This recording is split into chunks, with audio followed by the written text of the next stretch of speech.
Who is St.Trina? Is there a Dreamworld lying in the lands between? And if there is, what does it look like? These questions have been stuck in my head ever since I first stumbled upon the sleep-related items in the Elden Ring game. A few months ago, I showed you a small teaser, but I would actually try to envision how the dream realm of Elden Ring and the respective dream deity, St.Trina, could look like. And in this video, I wanted to finally show you the full project, explaining the story concept and lore nuances I referred to when creating these locations. Once again, a small warning. This video is basically some fan art heavily inspired by the cut content of Elden Ring and was made just for fun as one of these art hobby projects for this YouTube channel, so please take all of this with a grain of salt. In the heights of the ancient ruins of Miquella Palace lies a cocoon with a slumbering demigod. This is Miquella, one of Marika's children cursed with eternal childhood, Malenia's twin brother, and seemingly one of the most fearsome Empyreans of all.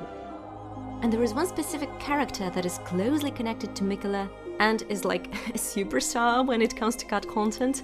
I'm talking about St.Trina, the deity of sleep. Countless items and cut content videos show how significant this figure is, and in one of the cut content questlines reconstructed by Lance McDonald, a cut NPC Riku unveils that St.Trina and Miquella are actually one and the same figure. There are tons of cut items connected to St.Trina, cut dialogues from the merchants, and a whole cut gameplay mechanic of dream mist capture and dream recreation. These findings were so inspiring that I decided to take these cut content elements that we have and imagine how the dream realm of Elden Ring could look like. So, in the cocoon of the Empyrean location we have Miquella's hand with a ring. Let's imagine that interacting with this ring would be our portal to the dream realm.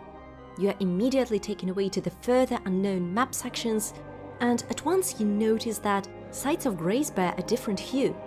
The reason for that is to show that even though it is the Golden Order that sets rules in this world, and the sites of grace themselves, as a concept, would be crucial to lead our tarnished warrior, the changed color would imply that these Golden Order's rules can be banned by the dream host, St.Trina, whose main color is purple. But from the very start you are picking up the vibe of darkness in this place.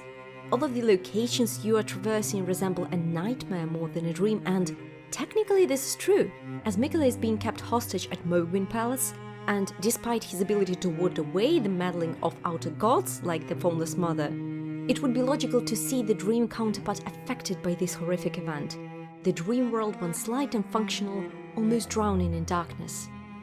As you traverse the level, you notice myriads of cocoons where the minds of sleeping beings undergo their transformation. Cocoons can be often seen in the Erdtree as they are these symbols of transformation and transition from one state to another.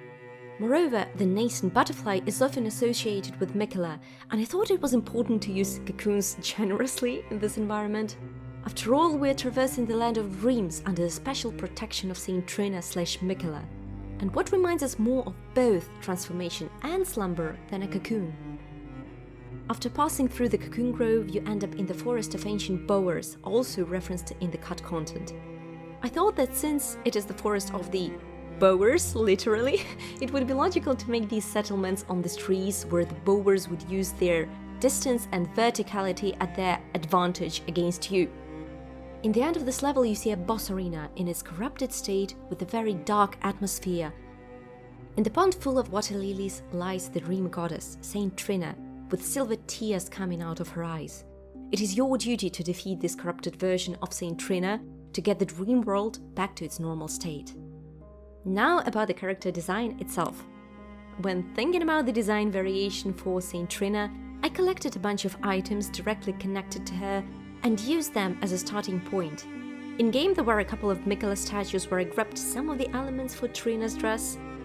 I also looked at the opening cinematic when deciding on Miquella's/Trina's braided hairstyle. And of course I used some of the elements like silver, lilies and purple tint, which are universal elements connected to this deity of sleep. Now there's one risky thing that I did there.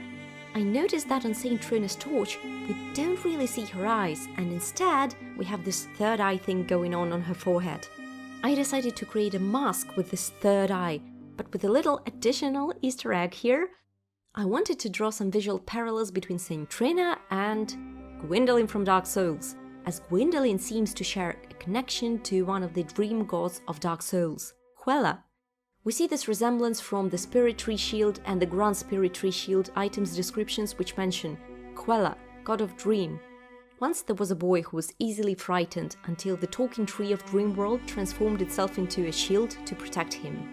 Of course, the level of speculation here is, like, insane, but I think this trope is similar to how St.Trina and Miquella are portrayed, which is why I decided to play a little with the similar spiked halo concept, but, of course, to embellish it with lilies and make it silver, in order to stick to our main concepts. After defeating the boss, this corrupted version of St.Trina, the Dreamworld order is restored, and now you can take a look at the boss room and the whole Dreamworld in its full glory. The boss room is filled with existing visual elements of St.Trina. The architectural style is influenced by the arched and rounded shapes that we also see in the Erdtree, as well as the caduceus ornaments, which are like one of the most commonly used patterns in the lands between, and can also be seen in the architectural elements and items connected to Miquella. The entire boss room is filled with water lilies, which is another symbol of St.Trina, and to further emphasize this, the shape language of Trina's skirt deliberately follows the shape of Trina's lily. You can also see plenty of spirit trees and many glowing elements, hinting that this place is not real per se, but rather a world made up of threads from thousands of living beings from the lands between. And of course, there's a lot of mist, which both adds to the eerie dreaminess of this place and references the dream mist from the cut content that we would collect. The compositional center of the boss arena is this big statue of St.Trina protecting a cocoon in her embrace. This concept plays with the idea that, while Miquella's physical cocoon had been violated by Mohg, Lord of Blood, there is still this additional spiritual cocoon that will only perish if the concept of the Dreamworld itself is shattered completely. After defeating the boss, the real Trina transfers you back from the Dreamworld to the land of reeds, where you would attempt to bring true death to Miquella's brother, Godwyn, but that's a completely different story for another time. Thank you so much for watching this environment showcase. While I'm almost certain that the official trailer for Shadow of the Erdtree will feature a completely different imagery for St.Trina, Miquella and all of the other concepts mentioned here, I still wanted to explore this world and just to have fun putting all of these lore pieces together to imagine this dream world. If you want to learn more about St.Trina and Miquella, I highly recommend you checking out the following videos by amazing lore masters whose lore digging skills know no bounds. Thanks a lot for watching, and I will see you soon.